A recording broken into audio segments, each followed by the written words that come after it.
Bonjour. It's Tate. And it's Kameryn. And we're here for your sneak peek for next week.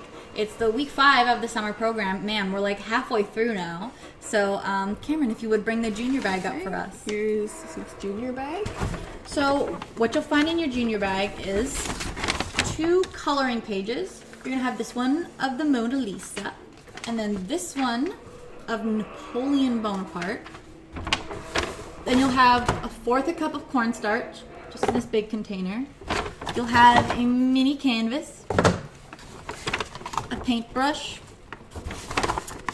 1 popsicle stick, and then all of these paints you will have. A lot of paint. Oh, I'm pushing it. There we go. Now you can see it. A lot of paint. There we go. Okay. And for the senior bags. Kameryn, if you would bring up the senior bag for us. Okay, so here's the senior bag. And in it you will have a piece of colored construction paper. It could be any color. You'll have half of a paper plate.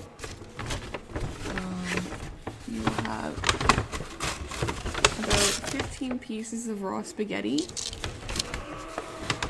And a little cup of mini marshmallows. There's about 10 in there. And then 2 feathers. They could be any color, but they're both the same color. Yeah, so you might get yellow or green or purple, but you won't have like a green one and a blue one. You'll have like 2 yellows or 2 purples. Anyways, that's what you'll find in your bag for this week. You probably already know what the theme is, but I'm not going to say it yet. But you'll definitely know on Monday. Anyways, we'll see you guys next week. Okay. Au revoir.